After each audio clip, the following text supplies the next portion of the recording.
Hey everyone, welcome to another episode of Food, Wine, and Whiskey in Your Own Backyard. I'm Rob, your host, and today is a day we're going to talk about bourbons and kind of getting into bourbon and you know how somebody who hasn't been into bourbon before and they want to kind of get into that world, kind of to guide them a little bit on what they should do and how they should get into it. So joining me today, I have a special guest. His name is Ernie Escontrias. And he's up in the Dallas area, actually a friend of my wife from high school, and him and I have been talking a little bit, and come to find out he's quite knowledgeable in bourbon, and I've asked him to be a guest today. Ernie, how you doing? Thanks for having me. I'm doing great. Yeah, I appreciate you taking some time and joining the show.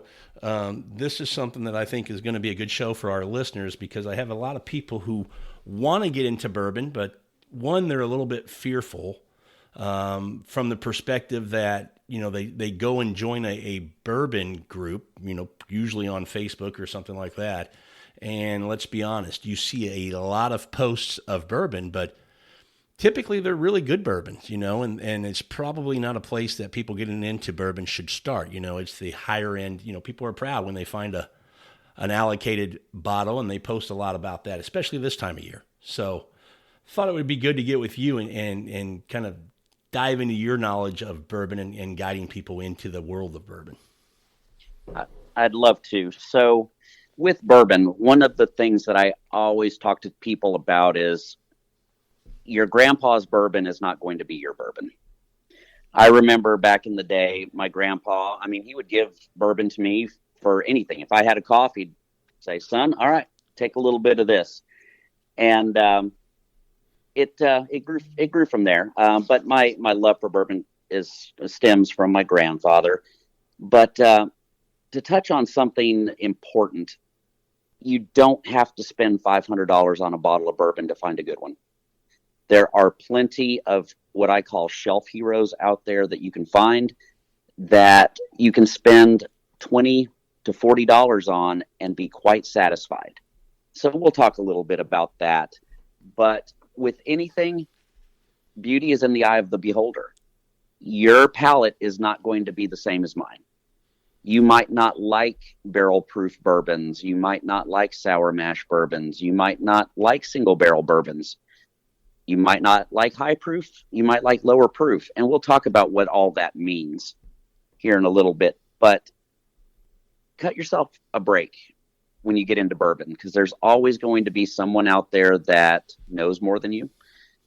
There's always going to be somebody out there that has big bottles, and you're not going to change that. It's like the world of wine. You can find some great wines for under $20, but you sometimes feel embarrassed to drink it.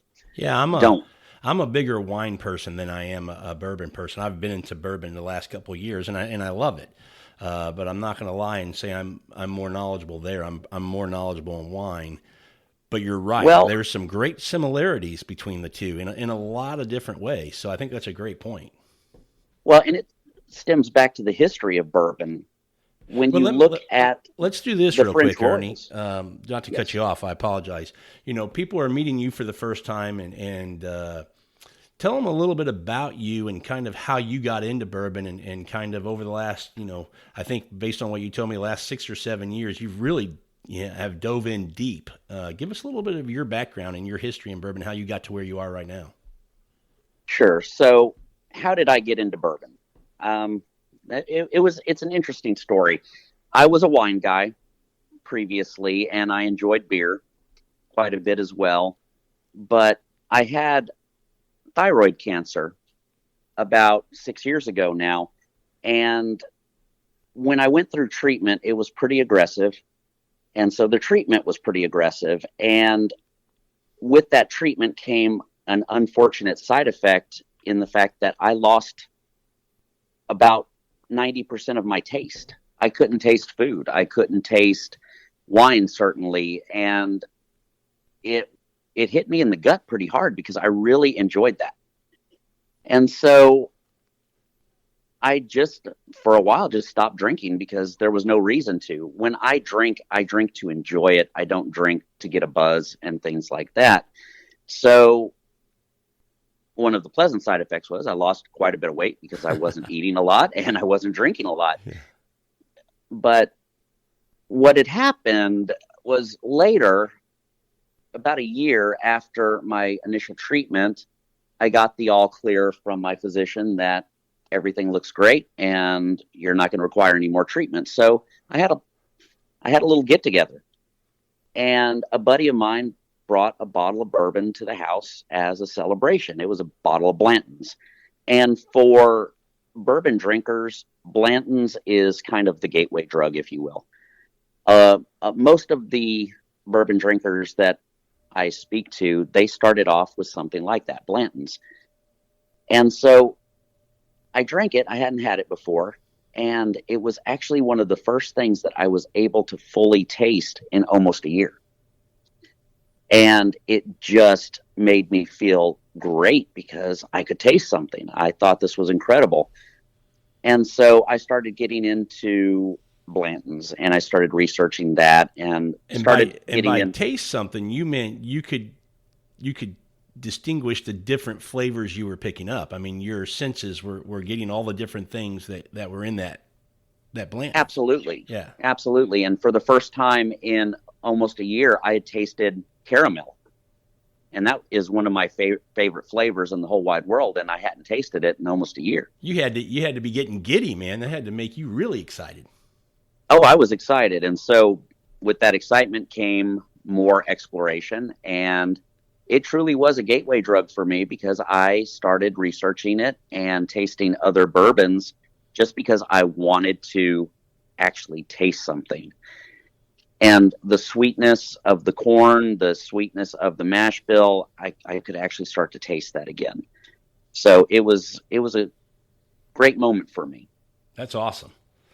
And then it brought back a lot of pleasant memories because I remember my granddad, and he was a good man, worked hard every day, and every day he had himself a pour of bourbon, and he drank old granddad.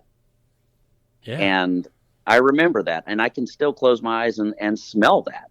And so it tied together some pleasant memories and also got me excited about being able to finally get back into tastings and things like that. That's cool, man. That's a great story.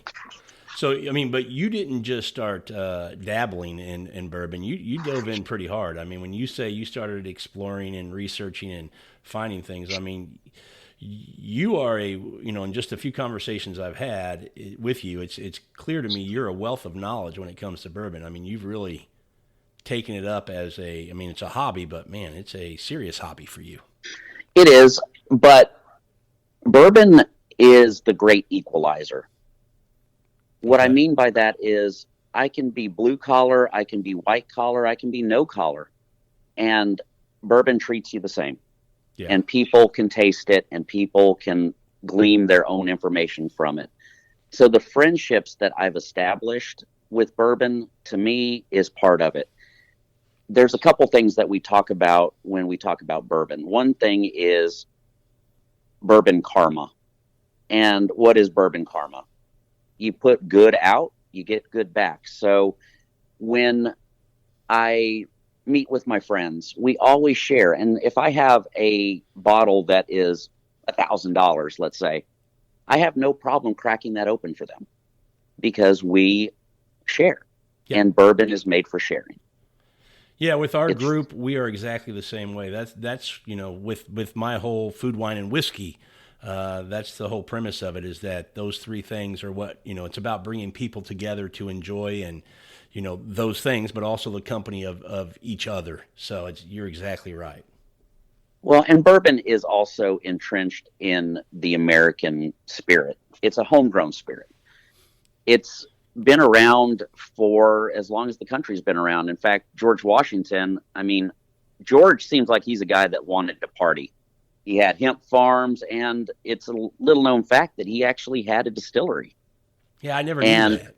Yeah, and it was a small one, but it was one of the largest distilleries of that time, and it was only 70 feet by 30 feet. And it was actually caused some dust-ups back in Pennsylvania when there was a rebellion due to a distiller tax in 1794. Wow. Yeah, Yep. that's something I never knew. That's interesting. Well, and then you've got Elijah Craig, who is credited with inventing bourbon. There is going to be a lot of people, especially people from Virginia and Pennsylvania, that will argue with that. Elijah was a preacher, and he was a Baptist minister, and he opened the first distillery in Georgetown, Kentucky. Kentucky is what it is because of Elijah Craig, and his spirit and his name is still living through Heaven Hill Distillery. Heaven Hill is one of the big producers of quality fine whiskey and bourbon. It's actually one of my favorites. Yeah, one of mine as well, and Elijah Craig is specifically one of my favorite drinks to have. Absolutely. Absolutely. But what people also don't realize is the tie to the French with bourbon. In fact, the surname Bourbon is from the French royals. So there's a lot of influence in the South. I mean, you've got some fantastic whiskey that comes out of France. And when you think France, you automatically think wine. But there's some fantastic whiskey that can come out of the French areas. Yeah, isn't cognac's one of them, right? Well, one of my favorites, and it's probably very underappreciated in the United States, is Armagnac. Armagnac is basically grape whiskey. Okay. And it's fantastic. It's a nice way to change things up if you're bored. So you piqued my curiosity there. So say that again. Armagnac is actually what kind of whiskey? It's basically grape whiskey. Grape whiskey. Yep. Really? And it's fantastic. It's delicious. I mean, it can be low proof, it can be high proof, and you can get Armagnacs from the 70s, the 80s that are still available on the shelves. Wow. All right. That's interesting because when you say grape whiskey, I mean, we're getting off a little bit of a tangent here, but I think port, Yes. The way they do that. But anyway, back to bourbon. Obviously, we want this episode and let everybody know we're going to try to do several episodes together where we can kind of. There's just so much to talk about when you start talking about bourbon, but we want this to be kind of an introductory to bourbon basics, if you will. So that's where we want to start here. I do want to mention that you can tell me if this is accurate or not. I think I heard or read somewhere that bourbon in the States is actually named from a county in Kentucky, Bourbon County, and in that county, they're actually not allowed to distill bourbon. Truth to that? That is correct. That is absolutely correct. Okay, that was interesting to me as I, just learning about bourbon. I never knew that before. Well, and bourbon almost went away in the 60s and 70s because the club culture and actually the hippie culture was more into white spirits such as vodka. And the movies like James Bond and whatnot appealed to a lot of folks, and, martini, shaken, not stirred. Sure. So that started driving down the demand for whiskey in the United States. And so when you think about that culture, they always pinned it as, well, that's what my grandpa drank. I don't want to drink that. And plus, wasn't cool. It wasn't cool. It wasn't cool. But it literally came back from the dead and started coming back in the probably last 6 to 7 years. It really started making a resurgence. But there's been some very smart companies out there. Kirin and Suntory, they're heavily invested in bourbon production, but they helped drive bourbon globally. But let's tell people what those companies are. They're not American companies. They're not. They're Japanese-based companies. And one of my favorite bourbons, and that you can find, bar none, one of the best ones pound for pound on the shelf, is Four Roses. Sure. And Four Roses, back in the 60s and 70s, it was seen as trash because it was just nasty rot gut whiskey. Well, the Japanese companies such as Kirin and Suntory, they were heavily invested in companies like Four Roses, and they shipped a lot of their good product to these countries that were demanding it: Australia, New Zealand, Japan. And so bourbon was bigger in those countries before it was big in ours. Okay, I did not realize that. But getting into the last 10 years, the hipster culture really started driving the demand for bourbon back up with TV shows like Mad Men and House of Cards. The characters they drank bourbon a lot. And if you think about even our homegrown stuff, the TV show Dallas, how often did you see J.R. Ewing with a bourbon in his hand? Sure. And so now we're starting to get into these ultra premium and craft batches that frankly are driving up the prices of bourbon because people don't want to drink the cheap stuff. But the cheap stuff is actually pretty good if you know what to look for. Yeah, you're exactly right. If we want to talk about bourbon, we should talk about what bourbon has to be. Are you good with that? Yeah, let's start on, what it means to be classified as a bourbon. Okay, well, it's mash bill. What makes it? Needs to be at least 51% corn. It's the key of what bourbon is and what it isn't. So let's just start by saying when you make a whiskey, there's a variety of grains that are used to make a whiskey. And yes, how you absolutely. use those different grains are what's going to make its classification, right?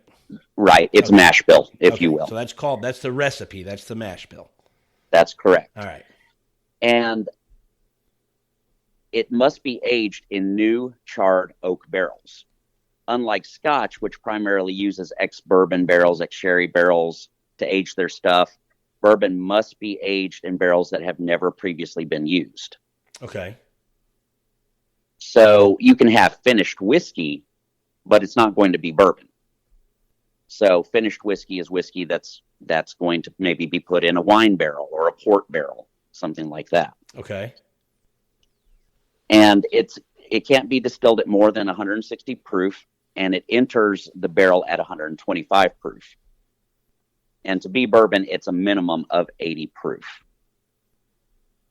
One of the things that is important to realize is, and you touched on it earlier about Kentucky, bourbon can actually be made anywhere in the United States. There's a thought process that there's something called bourbon law out there where it can't be made outside of Kentucky, and that's absolutely not true. Kentucky is the spiritual home, if you will, and the predominant producer, but bourbon is bourbon as long as it follows the above principles. Yeah. Yes, correct. Yeah, I learned that a couple of years ago. For a long time, I thought exactly that. I thought, it had to be from Kentucky to be called bourbon. But yeah, getting into bourbon a couple of years ago, I learned that, and I think that's a great point for a lot of people who still think that's the case. It's not. Right. So with the driving component of corn, you're going to add different grains in there for the mash bill. For example, high rye. You'll see bourbons out there that'll say high rye. And when you think about high rye bourbon, you want to think Wild Turkey. And Wild Turkey, in my opinion, is what bourbon should be. Are you saying that because it's your favorite bourbon, Ernie? No, I'm saying it because of the history, I've been to that distillery and the love that they put into it. It's still homegrown. No, I know you truly believe that, but I had to poke at you a little bit because I know you're a Wild Turkey guy. That they have won you over. They do a good job. Oh, absolutely. And again, this is going to be a prime example. I love Wild Turkey, and somebody out there trying it may hate it. Sure. And that's perfectly okay.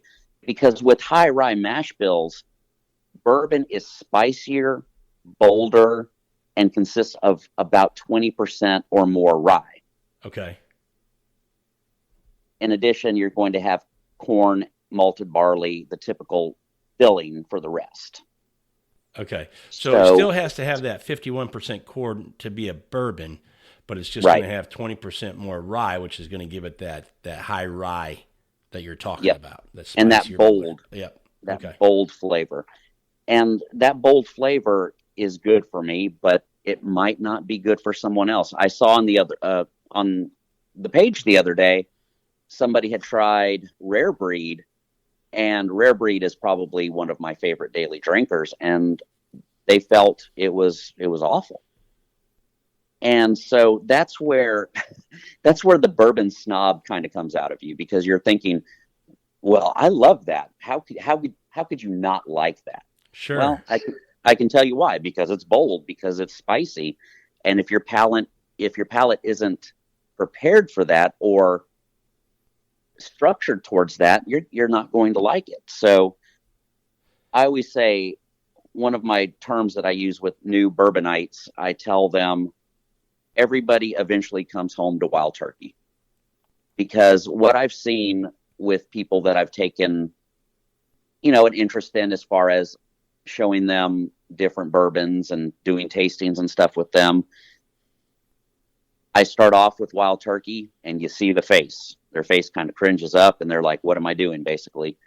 And in 6 months to a year, hey, where's that Wild Turkey I tried before? Can I try it? Well, let's you mentioned something earlier, talking about bourbon and what it takes to distill bourbon, going in at 160 proof, or being distilled no more than 160 proof, entering the barrel at 125, has to have a minimum of 80. So when we talk about, high rye and what it takes to make a bourbon, these recipes can be what they are, but can the proof, even though the recipes are exactly what they are, the proofs can be different, right? Absolutely. And that comes with the aging process. And that's a whole nother podcast, my friend, because when you start getting into the warehouses where stuff is aged, you could put the same mash bill in the same type of barrel, and it is 20 feet higher and 30 feet east in the rick house, and it's going to be completely different than the one on the bottom floor. That's a great point, and you're exactly right. My reason for bringing it up was for a new drinker or somebody trying to get into bourbon, being aware of the proof, not just seeing a bottle, not just seeing a mash bill that sounds good to you, as far as flavor profile, you need to be aware of the proof, because I can remember, Ernie, my first tasting in bourbon, as far as neat, I was that mixer guy and kind of mixed and then went to ice, and now I'm strictly a neat guy, maybe a drop of water here or there. But I can remember I never checked proof, and so my first glass neat was a Booker's, which was, oh goodness, yeah, I thought I was drinking gasoline, so it turned me off to going, I don't think I want to drink bourbon neat, and I realized later that I started in the wrong area. Yes, and you brought up a good point about how you grew from mixing to ice to neat with water drops. That's actually a proper progression. You can get ruined. Ice can ruin a good bourbon. It truly can. It dulls the flavors. It dulls lowers the profile. Proof. Yeah. Yeah, it lowers the proof, but the temperature as well is affected. And so when you cool off a bourbon, if it is something that is called non-chill filtered, in other words, it hasn't gone through a mellowing process and removing a lot of the stuff like the char and all of that, there's also fat lipids in there. And when you ice stuff down, it actually will separate those fat lipids, and it'll cause a disconnect of the flavor profile in your glass.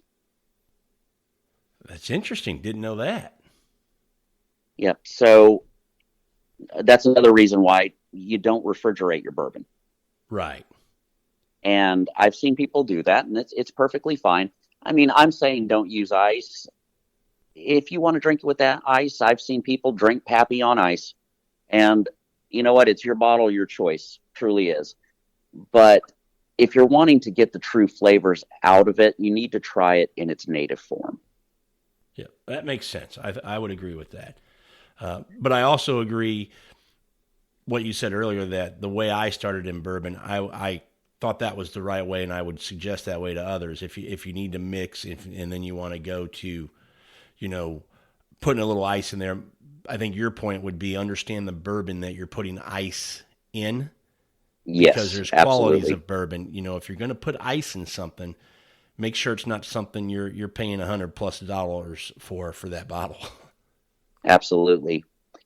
So, as far as the mash bills go, one of the most popular and probably highly hunted mash bills is a wheated mash bill. And the wheated mash bill, you want to think Weller or Maker's Mark. Those are the two predominant players with wheated mash bills. And when you think Weller, you're looking at Weller Special Reserve all the way through William LaRue Weller. And those are wheated mash bills, as well as the Pappy line. So those are probably the most hunted and the most, I would say, coveted. And the wheat just makes it a little bit sweeter and a little bit more mellow. But you can still get into high proofs. I'm looking at a LaRue on my shelf that is over 140 proof. Yeah, and the George T. Stags are that way too. They're 128, 126, right up there, right? Right, and I've got a hazmat George T. Stag, I think is 144. And when I say hazmat, when you start getting into proofs greater than 130, 135, it's kind of a joke that people say that's hazardous material. Yeah. Yeah, I've seen a couple store picks that are 140 plus, and they're labeled hazmat with a funny label. So, yeah.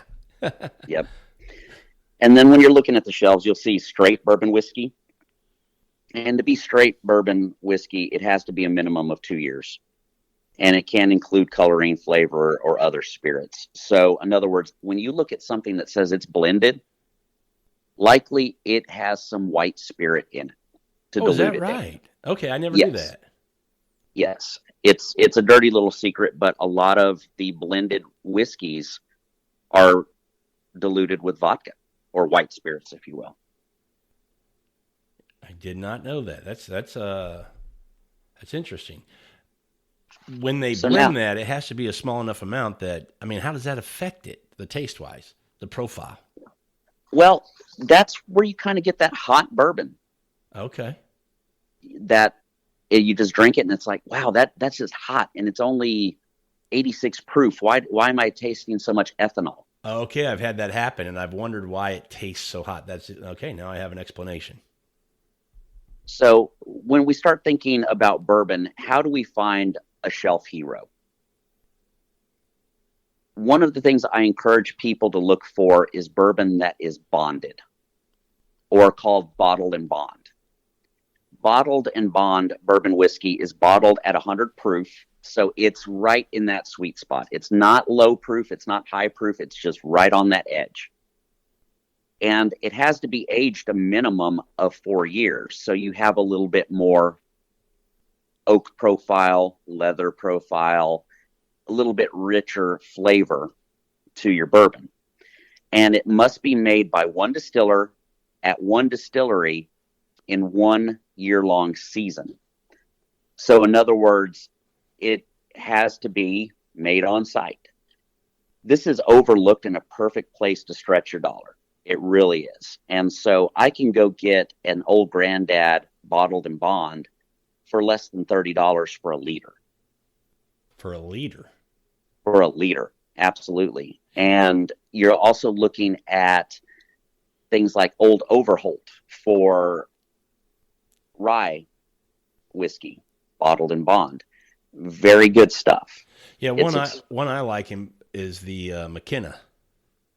McKenna 10. That's 10 year, one of, yep, it's actually had a lot of awards. And for those that follow Fred Minnick, he actually named that as one of the bourbons of the year, I think last year maybe. Yeah, I think that's when the price went up. It did, and that's where it went from being on the shelf to allocated. Right. And so when I talk about allocated bourbon, what does that mean? Because somebody out there listening to this might not be as well versed as, well, I should be able to go to the store and buy a Blanton's. You used to. I remember back in the day going into the store and that stuff was just sitting there on the shelf. But now that bottle has become what's called allocated. And so the distributors use it as bargaining chips, if you will, with liquor stores. And so I've spoke to many liquor store owners, and they'll say, okay, I had to buy 20 cases of Wheatley vodka to get my allocation of Blanton's and Eagle Rare and A BTAC or whatever. BTAC and stuff like that. And so it's a reward system.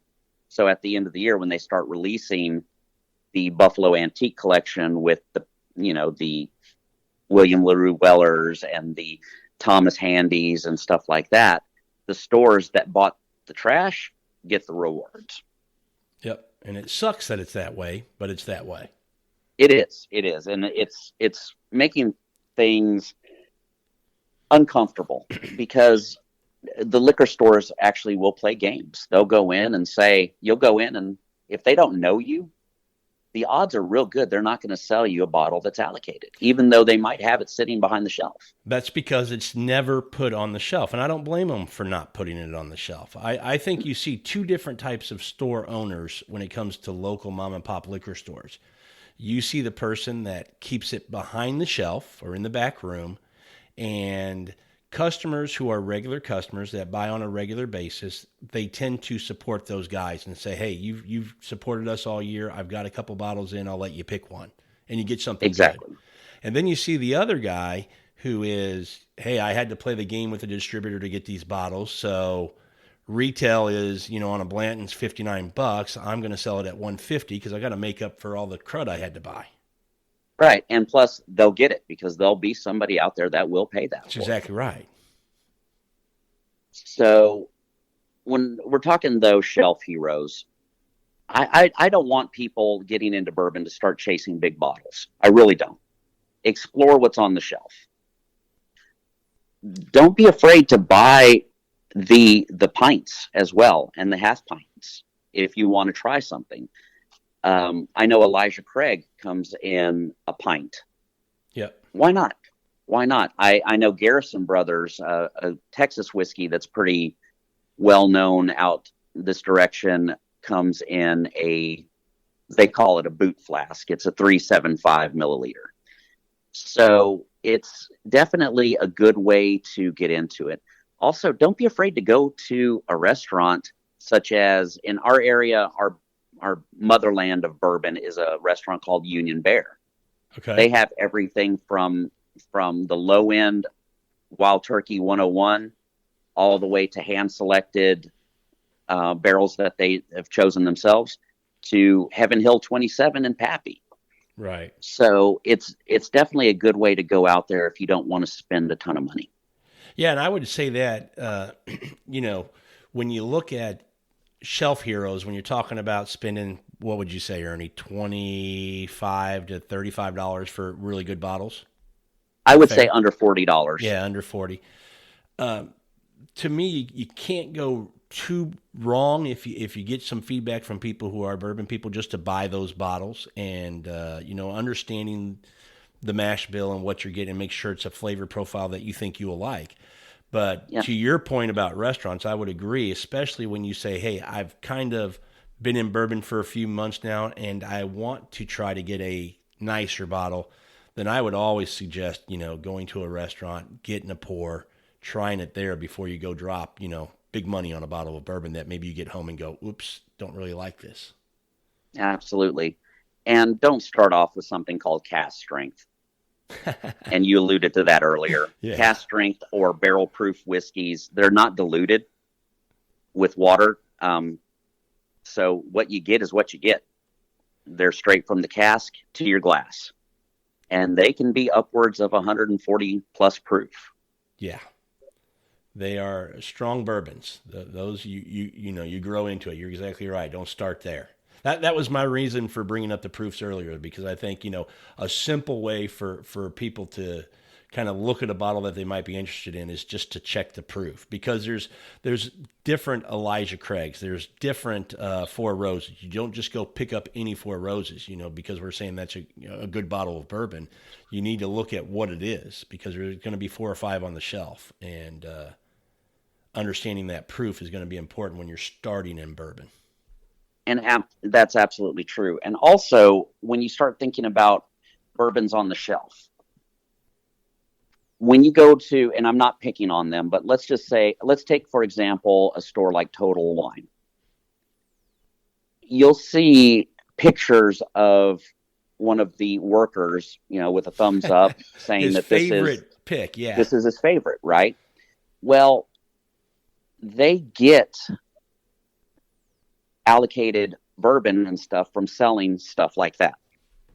So you can't always take what they have to say as the gospel.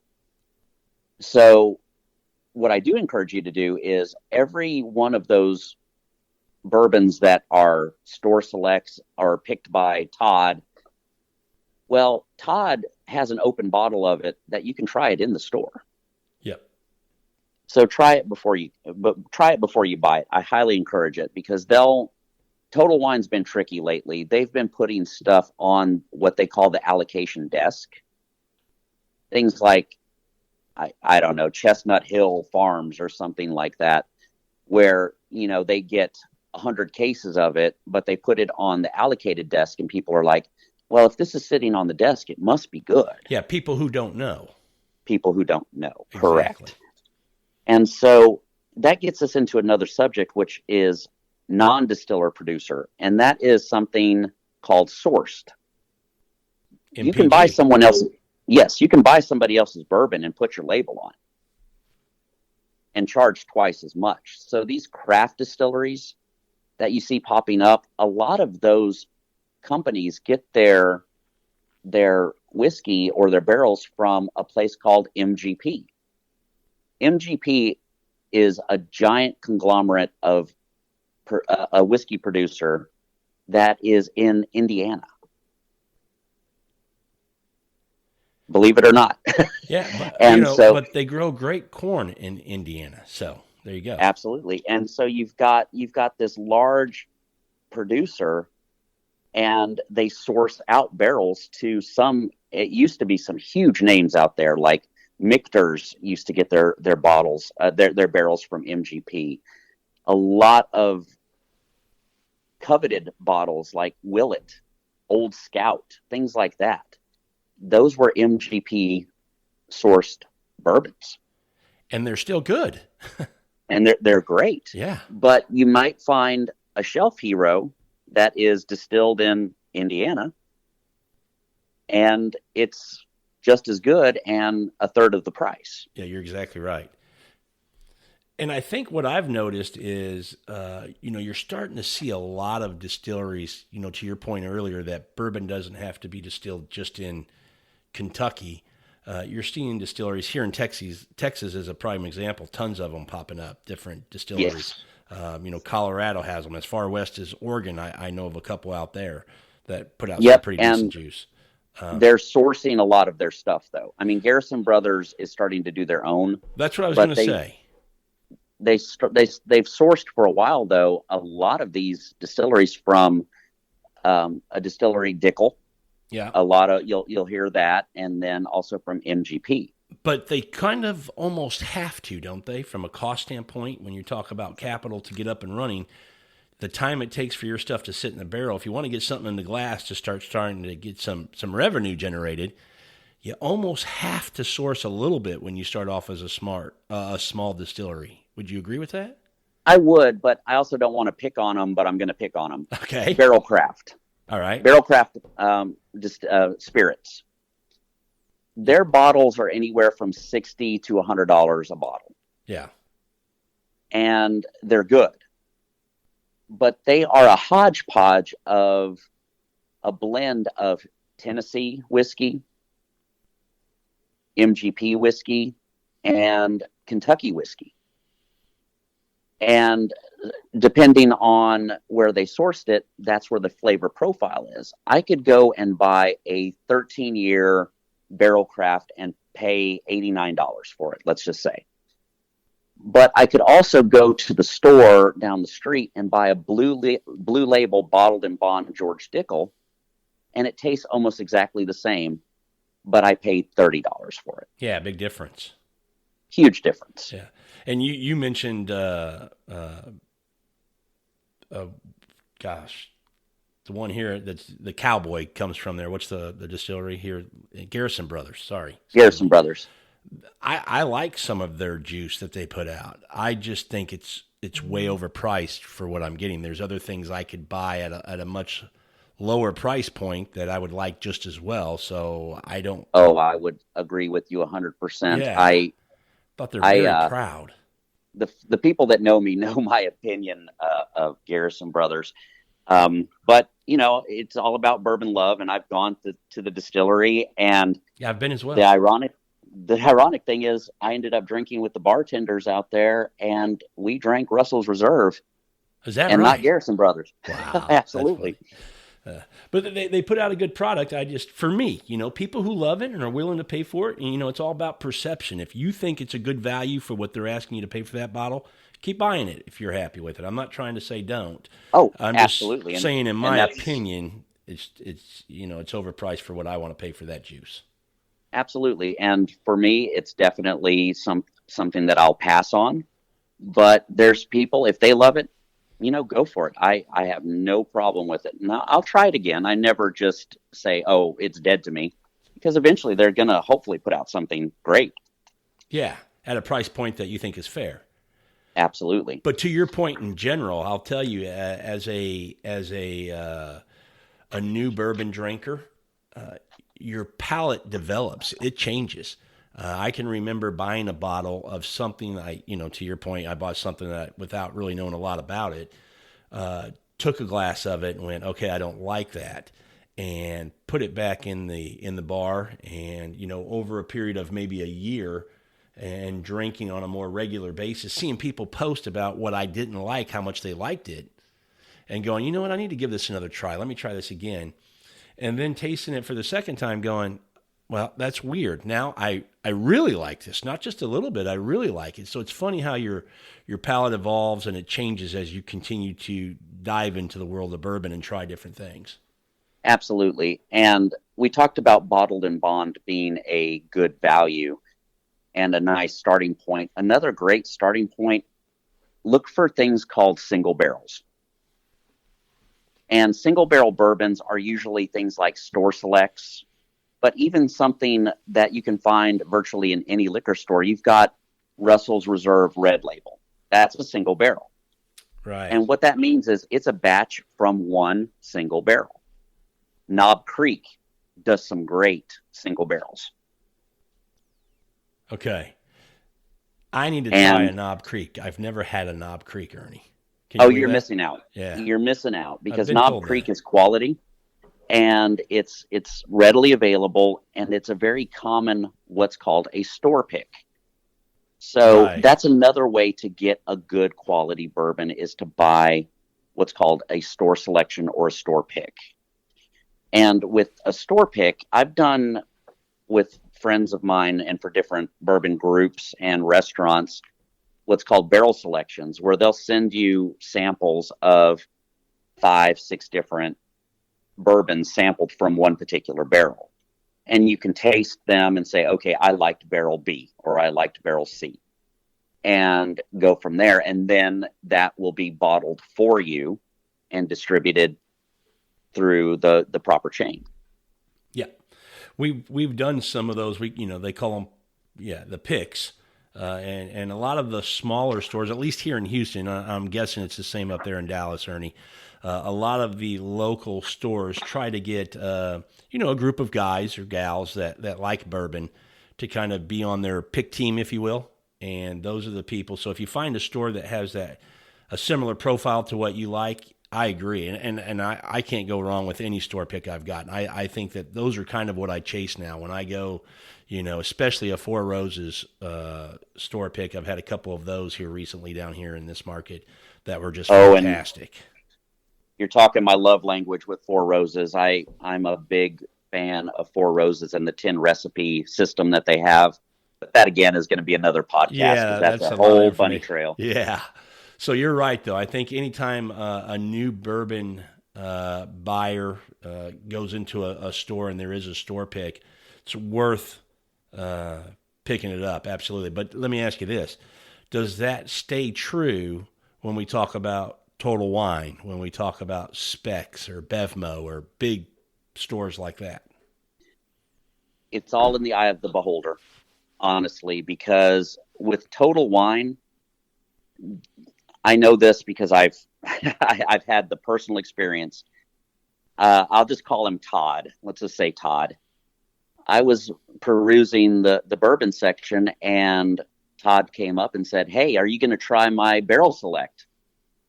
I said, "Your barrel select? What do you mean?" He said, "Oh, I was on the tasting team with this." And Todd is probably just shy of 21 in a day, right? Yeah. And I said, "So you were on the tasting team for this. What's your experience in bourbon?" He said, "Oh, this was my first bourbon that I've tried.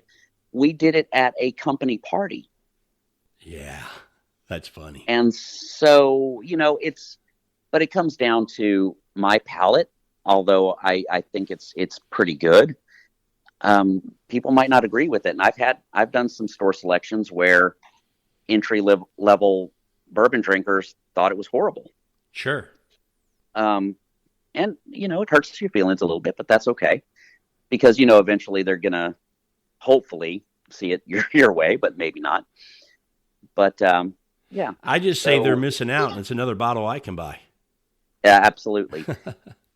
Yeah, I've always wondered that with, because I've seen some Total Wine picks, Knob Creek and some other stuff, and I've never really pulled the trigger. Because I'm like, okay, it's a big company. I mean, who's really picking these barrels? Because to my point earlier, when I think about a small mom and pop store, I typically, you see on groups, and you see who these guys are who are picking these. You see them in these bourbon groups. You kind of know who they are. So you feel like these guys are going to, put out something that's probably really good. And so I'm excited to try to get those store picks. But yeah, I just wonder what your opinion was on that.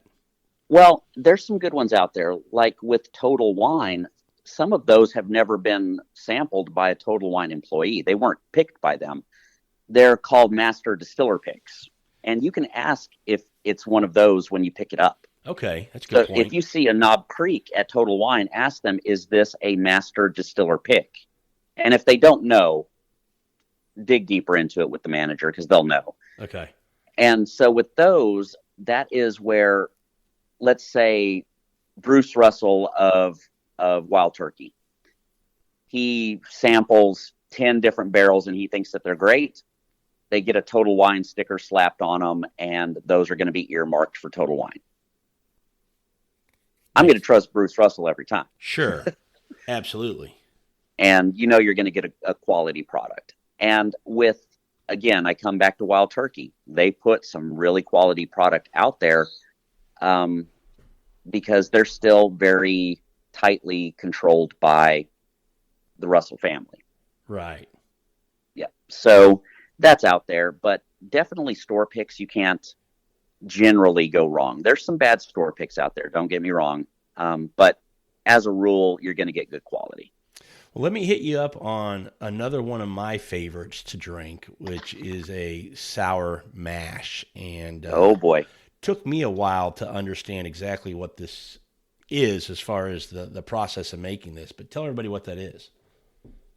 It's basically taking the slurry of an already distilled mash and putting it back into the fermentation barrel. Okay. And so a lot of people think it's about the yeast, like a sourdough bread, but it's not. The yeast actually dies during the distillation. And so the fermentation stops with sour mash. It's about the consistency of it and having the acidity to control some bacteria growth. Old Crow, James Crow in the 30s, was the father of sour mash. And it's now what is Woodford Reserve. Okay. It really helps you get a consistent profile in the bourbon. And as far as proof? again, it's going to be the dilution process if it's a single barrel versus a small batch or just regular blend. So is there a range that it typically stays in, or can it get higher? Can it be around 90 and get as high as 120? It can range just like any other. Okay, very cool. It's one of my favorite flavor profiles. I don't know what it is, and again, not a lot of... It's old school. Okay, it's very old school. Yeah, and I like it too. I like it as well. Michter Sour Mash is a very good one, and it's affordable. You can usually find one of those for about $44. That's my favorite. That's one I'm actually talking about when I mentioned this, and so yeah, I'm looking for their toasted barrel right now. I haven't been able to find that one. Don't hunt too hard. No, not that big a difference. Not that big a difference, Right. and not worth the price point, in my opinion. So another one, that's sour mash. Another one that I used to think meant something, but I don't. Now I've kind of backed off that. When you see something called small batch. Oh, small batch is extremely vague. Yeah. There's no law, and it's very vague. It means whatever they want it to mean. So it's that simple. Whatever they want. It's that simple. Okay. And so usually they say, okay, this is a batch from 20 barrels. The minimum amount of barrels, by minimum, I mean there's probably less than 20 or so for a particular run. You can't quote me on that, but that's just what I heard when I was at the distillery. And there's also a new one out that if you want to get into a good quality bourbon that's affordable and available, Four Roses Small Batch Select.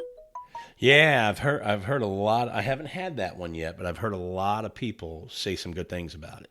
Yes, and it's a batch of, I believe, 4 or 5 different Four Roses recipe made into this small batch. And so we'll talk about Four Roses recipe in a future podcast, but it's the different yeast strains that they use, right, for their particular recipes. And so that's a little bit on small batch.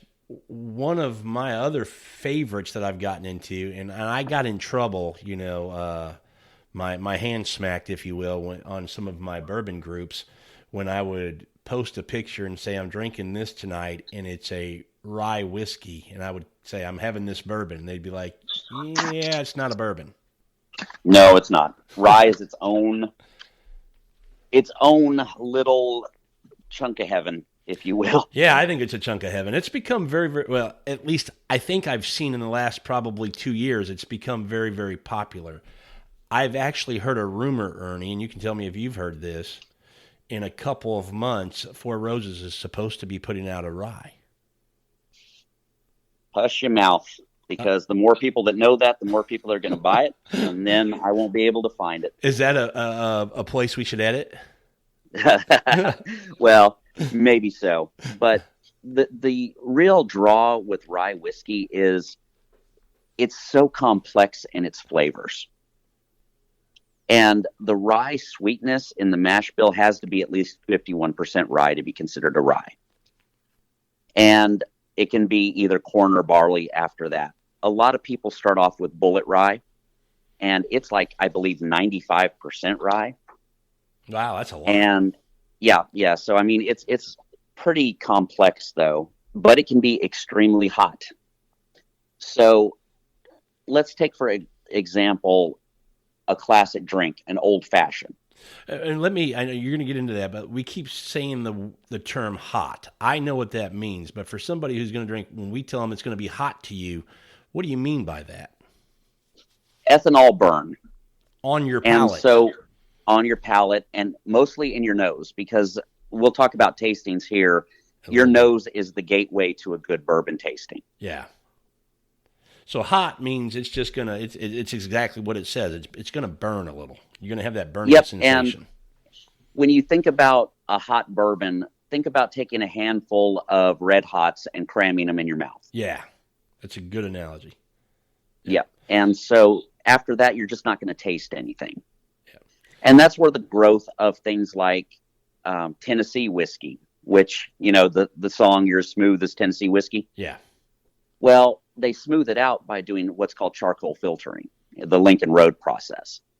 And so they charcoal it, they filter it through a charcoal filter, the Lincoln County process, sorry about that, prior to its aging. So it mellows it. Makes sense. And you'll also see that on a lot of Tennessee whiskey. You'll see charcoal mellowed. Okay. So back to rye, you were going to touch on old fashions. Oh, yes. So old fashioned. A good old fashioned has to be rye whiskey. To be, in my opinion, classic, considered a true old fashioned, it needs to be rye. Okay, I hadn't heard that before. Yes. And so when you start going to places like New Orleans, where, the Sazerac was born, rye whiskey is huge down there. Okay. And so rye whiskey is, in my opinion, the only way to make an old fashioned. I make old fashions, Ernie, and I love them. I've gotten what I think is pretty good at making them, but I don't think I've ever used a rye, and now I think I need to try that. Yep. So go get yourself some old Overholt rye whiskey, and you'll enjoy it. And another great rye whiskey to get into for under $25, and it's fantastic, is Old Forester bottled in bond rye. Okay, I'm a big fan of Old Forester, especially the 1910, but I haven't had their rye, so I'll definitely check that out as well. Man, you're giving me all kinds of good tips today. So it's all about being economical as far as your drinks go. I mean, they're quality, and you will pay much more for something that's not as good. I guarantee you that. Yeah. Yeah, I hype and marketing plays a big part in that. We both know that. So hopefully this show will help steer some people in a direction where they can, get some good stuff and get it on a budget. Because I do see a lot of younger people getting into bourbon, and I see them, wanting to kind of have a little bar, if you will. So when they have company and guests come over, they have an assortment to offer. And I think some of the selections that you're suggesting today are great ones for somebody to try to build a little bit of a bar. So when they're entertaining, they have, a variety of things for people to try. Well, and that also brings up a really important fact, if you will. Guys like to collect. Yeah. We like to collect things, right? And our things need to be better than other people's things. And that holds true with bourbon. We're competitive? What's that? We're competitive? A little bit. All right. I didn't realize. And so for me, if I ever have a question about the validity of a bourbon, if it's good, if it's not, I'll ask my wife to taste it. Yeah, that's a good point. Because we, as guys, have a lot of influence from labels. And so whenever I do a tasting with folks, I don't show them the bottle of what I'm pouring them. Because they're going to have a perceived notion of what that should be based on the label they see. Absolutely, because sure. I'm gonna pour you a George T. Stagg. Your brain is automatically going to register this is good. Yeah, it's a great point. And it will be, but it might not be great. But in your mind, it is. Or it's in your. It might be Stagg that you're pouring that person, and they think they're supposed to say it tastes great, so they do, even though maybe they don't like it. Yep, because they don't want to be embarrassed. Yeah. How can you not like George T. Stagg? Yeah, what's wrong with you? Exactly. Yeah, that's a good point. So, do you want to talk a little bit about a proper tasting? Yeah, I think we've covered a lot of the different whiskeys, the type of mash bills, kind of what to look for when you're going out to look for bottles. I think tasting and how to properly taste a bourbon is important, and it was for me. But I think before we get there, I mean, again, me coming from the world of wine, and that's kind of, my first passion, glass, the vessel that you're using is very, very important. Is that the same in bourbon? Oh, absolutely. It is a huge, huge influence. So, case in point, never do a tasting out of a rocks glass. So tell people the difference, because some people just don't know, a rocks glass versus what? Right. So you'll have what's called whiskey glasses, and people will see it. They kind of look like a little short tumbler, wide base, wide mouth, able to accept a nice ice chunk, if you will. That's a rock glass. And something you would use to make a cocktail. And if you're going to make a old fashioned, that's what you would use. Absolutely. You would use a rocks glass. But if I'm going to do a tasting, I'm going to use what's called a Glencairn or a Peugeot or something along that lines. Who's the glassmaker for wine that you... Rydell. They've got some whiskey glasses that are really good quality as well. They're pricey. They're pricey, but a good glass improves the flavor. It doesn't improve the flavor. It just enhances and unlocks the aroma, the flavor, the delivery of the... I agree with that. So you have to start looking at glassware. So tell me this. You mentioned Glencairn. Is there a difference between a Glencairn and a Kentucky Trails Glencairn? They're shaped about the same. Okay. And so when you look at it, you usually see something that has almost like a bubble butt, if you will. Okay. And then it narrows and then opens up. And so it's almost bell-shaped. Okay. And so with that being said, what that's designed for is for looking at color, looking at clarity, looking at the legs and whatnot when you swirl it, because with a good whiskey or bourbon, you want to do a swirl like you do with a wine. Yep. And just to keep it nice and blended. And so with a regular Glen, I'm just going to call them Glens from now on, sure, because it's pretty much the common term for it. I use those for general tastings. But when I talk about doing a general tasting, that usually means that I'm tasting 3 to 5 different bourbons in one sitting. And a flight, if you will. And a regular Glen is really good for checking the oil halo. And so what I mean by the oil halo, when you hold it up to the light, you'll actually see a clear halo around the juice. And the thicker that is the oil ring. Okay, you make me think about the water table on a wine, but similar. Okay, that's cool. Yep. And so the thicker that halo, the more oily the mouthfeel is going to be for that particular bourbon. And you're going to look at color and you're going to look at clarity. When you're looking at clarity, it's very important when you're looking at clarity for non-chill filtered types of bourbons, because that's where you can start getting cloudy bourbons from improper storage, heat, cold, things of that nature. And the shape of it actually concentrates the aromas really well. Of the shape of the Glen concentrates the aromas to the nose and the initial splash of liquid over the front palate. So that's why a good whiskey glass usually has that bell shape to it. Okay. There's 2 different types of Glens out there. There is the regular, and then there is what's called the wee. It's small. It's probably half the size of a regular Glen. It's still the same shape, but I have gone to those almost exclusively when I'm sampling high-end spirits. The reason for that is it controls your pour, because frankly, when I'm trying bourbon, it's not to get drunk, it's to enjoy the flavors. And so it forces you to do an ounce or less pour, if you will.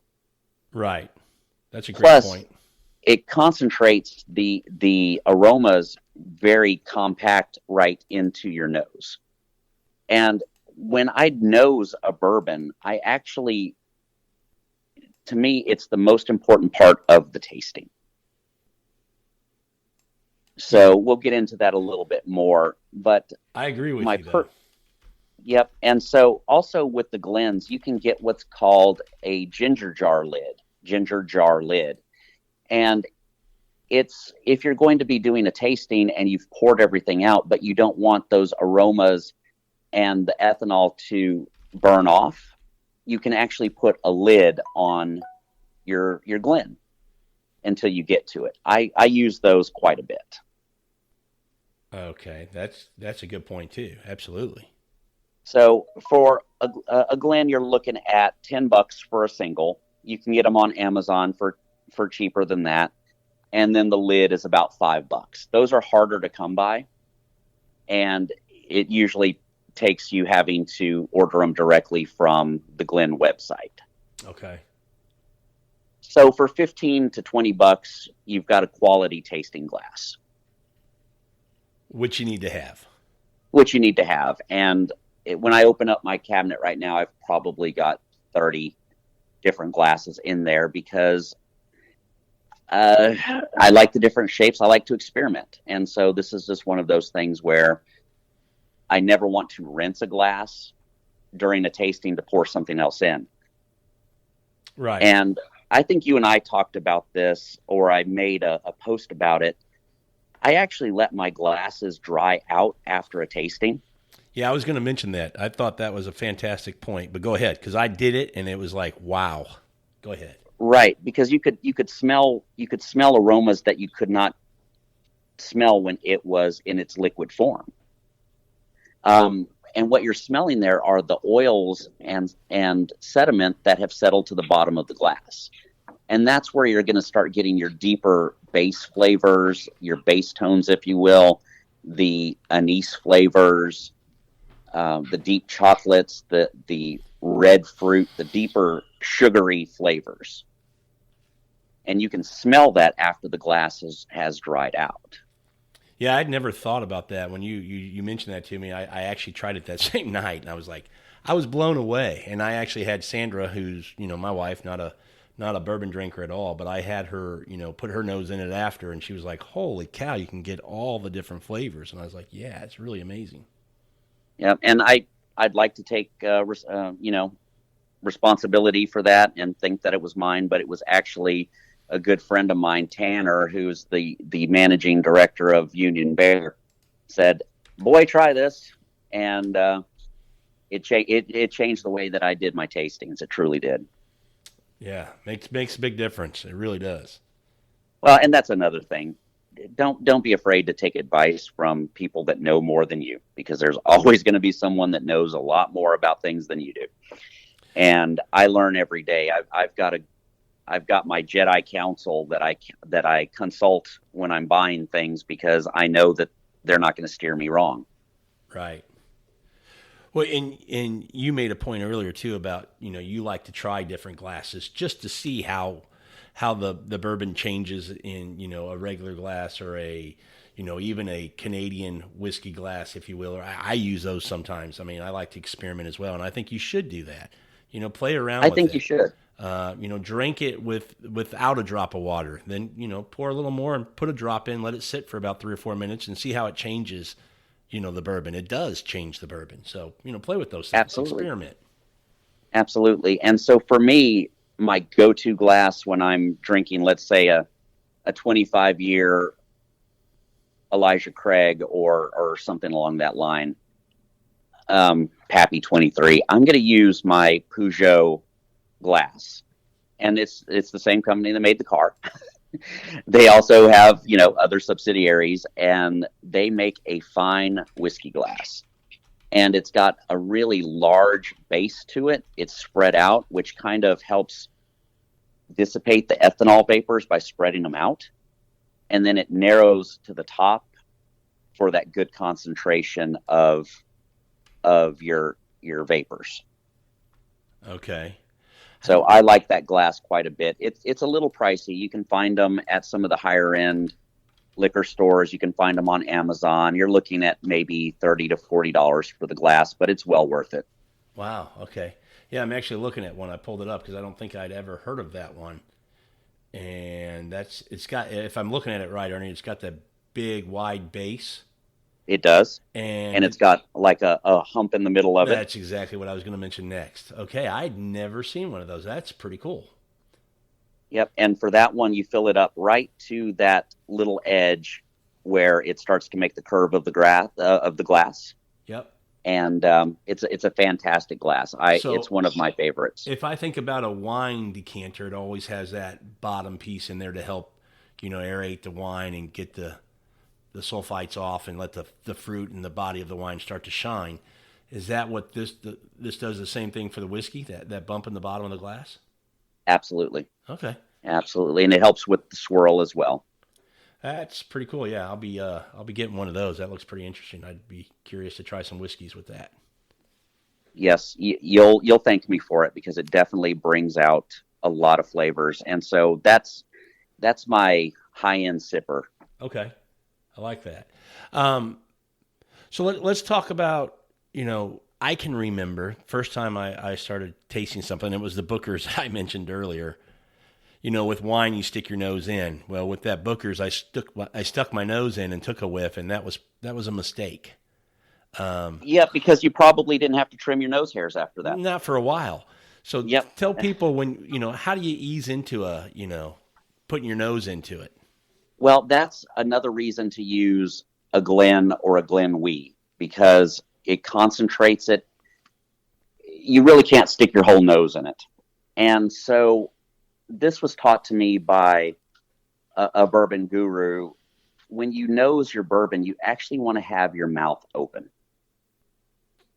And when you breathe in, you're also drawing in air through your mouth. It helps dilute that ethanol burn, that heavy smell of alcohol.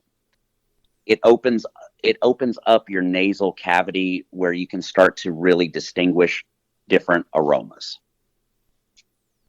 That makes sense. That's what I use. As far as technique goes, I leave my mouth somewhat open, and it acts basically like a chimney. And start a little bit away from the cup and ease your way into the cup. Don't just stick your nose right don't in. just go for it. Yeah. And so some common aromas in bourbon are pretty sweet and aromatic. You get a lot of vanilla, you get a lot of caramel, honey, and my all-time favorite is butterscotch. Yeah. When I can find a bourbon that has that butterscotch aroma to it, I'll buy 2 bottles of it. Okay. It's just a flavor profile that I like. It's a personal favorite. You also can start to distinguish fruit and floral flavors such as apple, pear, figs, raisins, your dark fruits, citrus, and occasionally you'll get even like a rose water type of aroma. Yep. So that also depends on the mash bill. When you're looking at things like wild turkey, you're getting the spicy aromas like black pepper, tobacco, clove, nutmeg, a lot of cinnamon in bourbon. Yep. And then also wood, you'll get a lot of pine when you're nosing a rye whiskey. Pine is kind of a predominant type of smell, and even almost like a dill pickle type of smell, depending on the distiller. But the flavor of choice, you get that nice oaky smell as well. But occasionally you can even get cedar and almond from time to time. And you'll also be able to start to distinguish corn versus malt versus rye, just the way the sweetness of the aroma hits your palate. Yeah. So great nose. Starting off with a good nose. Nose is everything. It's the gateway. It opens everything up. It gets your palate ready. Well, and you taste first with your nose. I mean, that's what you're to me, you're actually tasting it by smelling it. Right. And so that's the beauty of doing a tasting, because you're using your senses. I mean, you're visually looking at it. Is it appealing? You're smelling it. Does it smell good? Is it something that's now getting my juices rolling, if you will, in my palate? And that's where you get to the fun stuff. That's the flavor. Yeah, because when you get it on your palate, you're trying to, and it happens sometimes, but not always, to see what you got on your nose. Are you getting that in your mouth? You know, or am I picking up the same things? And sometimes you do, and sometimes you go, that's funny because on my nose I get this, but when I taste it, now I'm getting more of the oak and I'm getting a little bit more caramel or whatever it might be, you know. Or And you're you, getting nothing because or, you've got it's a flat profile or it could be and it's that. all nose. Yeah. Absolutely. And that's where stuff becomes really disappointing because there's stuff out there that has a great nose, but the palate is just flat and boring. Yeah. Yeah. But that But leads to the third part of tasting, which is the taste. okay. I was So, going to the finish, but okay, the taste. well, the finish. The finish is important, but to me, there's different stages of finish. So you've got the leading palate, the mid palate, and then the true finish. Right. But there's stops where a bourbon or a whiskey will finish at the leading palate, and then there's nothing else. Right. That's a great point. And so when you start with the tasting, one of the things that I encourage you to do is when you have multiple options in front of you and you're going to do a tasting, you always want to warm up your palate first with something inexpensive.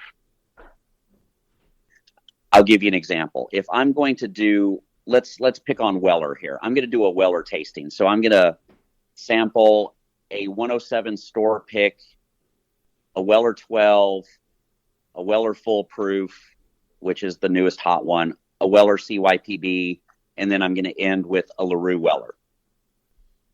Okay, so right there in that grouping, you're probably looking at about $2,000 worth of bourbon, right, on the secondary market. Right.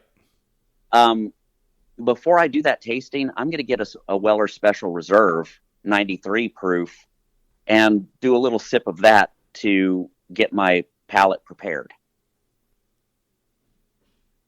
It makes a huge difference, believe it or not. That was taught to me by another bourbon guru that I respect, and he always warms up with the lowest end of a particular brand.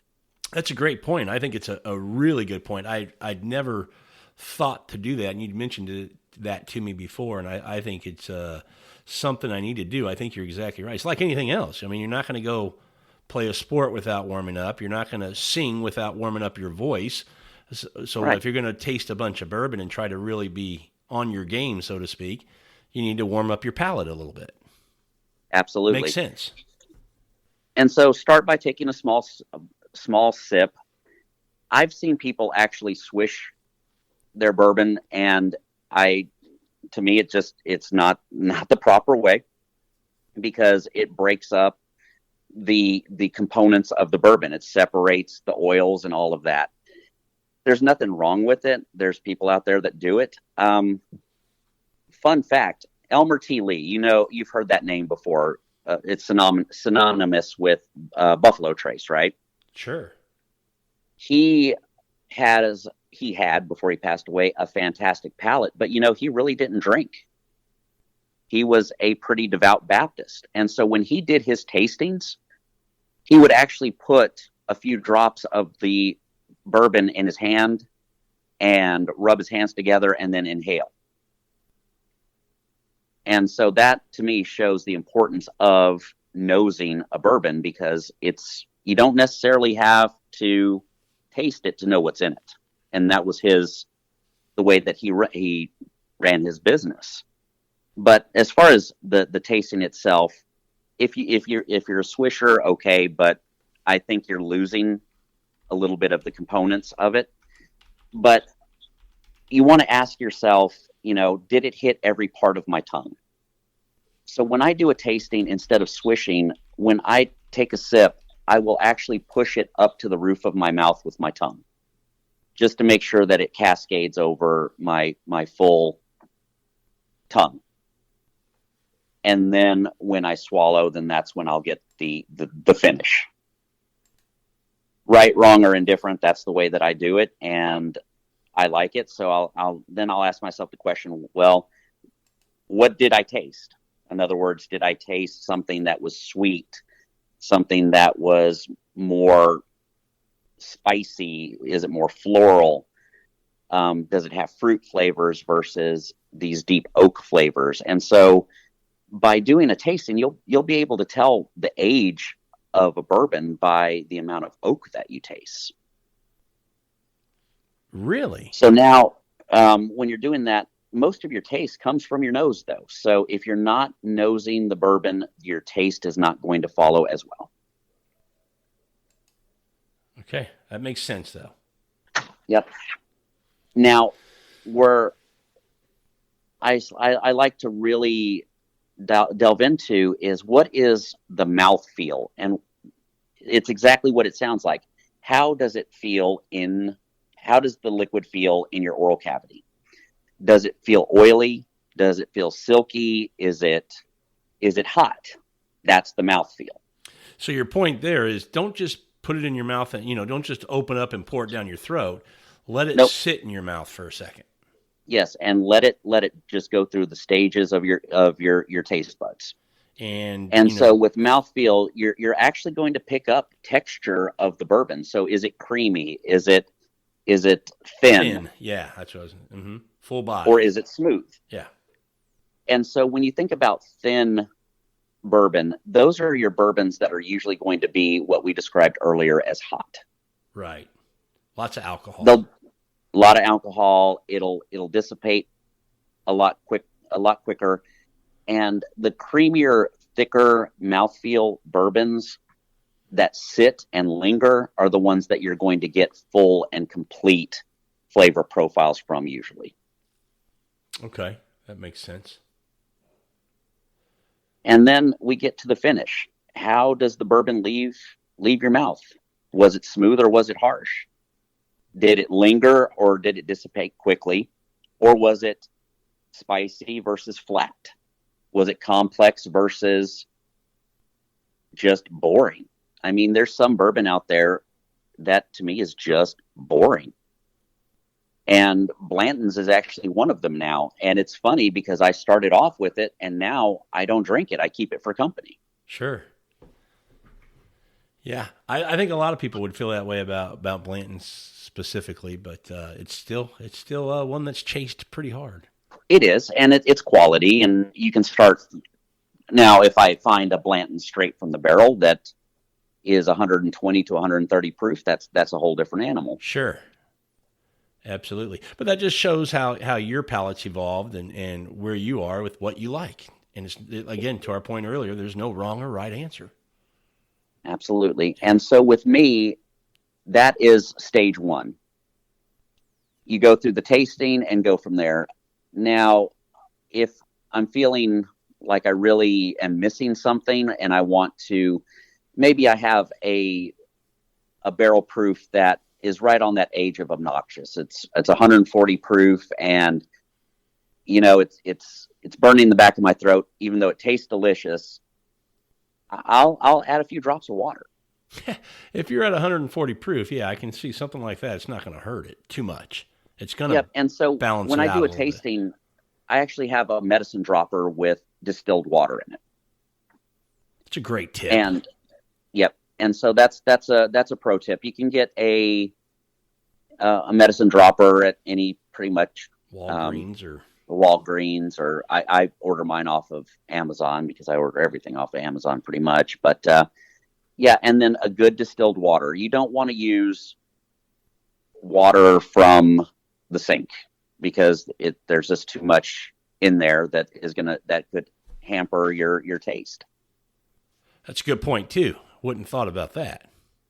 Yep. So I keep one of those, I keep one of those when I'm doing a tasting, and it will change the profile.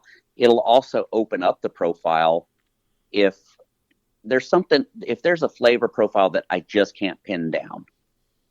I'll let the glass dry out. That usually answers the question for me.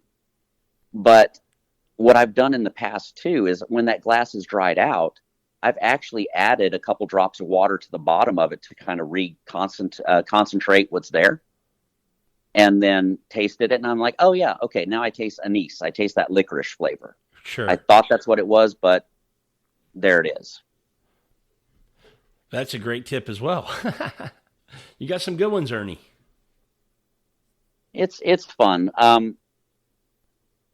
And guys and gals, if you really want to use ice, go for it. You know, I'm not going to tell you that's right, wrong, or indifferent, but Let's be honest. You're going to tell them it's wrong.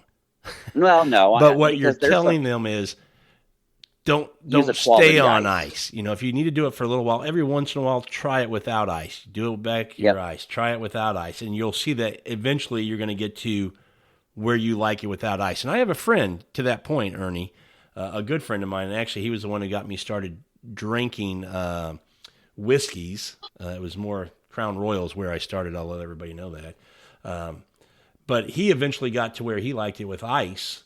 And I got to where I was like, I don't like it with ice. I like it just neat. And it was funny because he would always come over and have to put a little bit of ice in there, just a cube or two. But here recently he said, "Hey, Rob, I've finally gotten to where no more ice." And you're right. I like it. I like it that way better. So you're right. Well, and also to talk about that, never use ice out of your refrigerator. Honestly, it's it can change things. There's specialty ice out there that I'll invest in for cocktails. Man, you're a big roller because I didn't even know that, and I make cocktails. I bought the rubber, whatever that rubber is, where you put in the big square cubes or the big round cubes. So I have a nice cube when I put it in my old fashioned or something. But I had no idea you could buy specialty ice.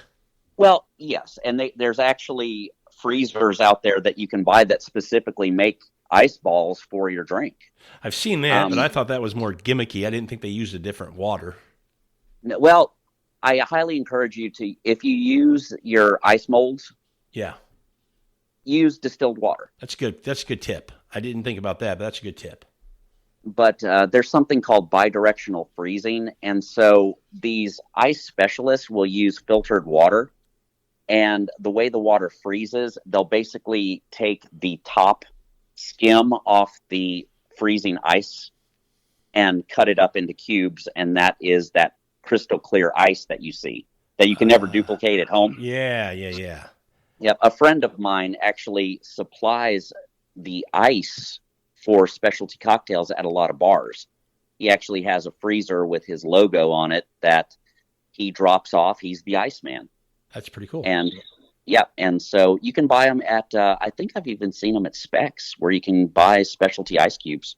See, when I told everybody at the beginning of this podcast that you're deep into this, Ernie, you are freaking deep into this, my man. Well, yeah. I mean, I've got some buddies that, have some really nice bottles of bourbon and will make a nice cocktail, and I've never had them tell me about specialty ice. That just goes to show my man Ernie he's into making sure he provides the perfect drink for himself and for his guests, I'm assuming. Well, and it that kind of closes things out because bourbon is for sharing. And it's absolutely it's to have a good experience and to talk about it. And some of my most cherished conversations I've had with buddies all started over a glass of bourbon. Which leads to me and Sandra are going to take a trip probably sometime in the near future weekend just to come up and have a glass with you, my man. That would be awesome. You're welcome anytime. Yeah, we would love that. And I would extend that same offer for you to come down and have a glass with us and some of our friends. Everybody, I'm sure, would enjoy that. I would enjoy that very much. But I really appreciate you giving me this venue and the opportunity to hopefully spread a little bit of bourbon love out there. Yeah, that's, and again, we want to do more of these and get, there's just so many ways you can go down the bourbon path. But I thought this was a good first episode just to kind of talk about, like we said, the bourbon basics, just kind of understanding bourbon. And for those people who want, maybe they already drink bourbon, but they just really don't know the finer points of it. I think this accomplished some of that as well. But I think, it was a great episode. And it was great to talk to you, Ernie, and you sharing your knowledge with our audience. I appreciate that, my man. I appreciate you. Thank you so much. Yeah, so we'll definitely do this again. Look for future episodes with me and Ernie talking a little bit about bourbon. We appreciate everybody listening to this episode of Food, Wine, and Whiskey in Your Own Backyard. And until the next episode, enjoy your next pour.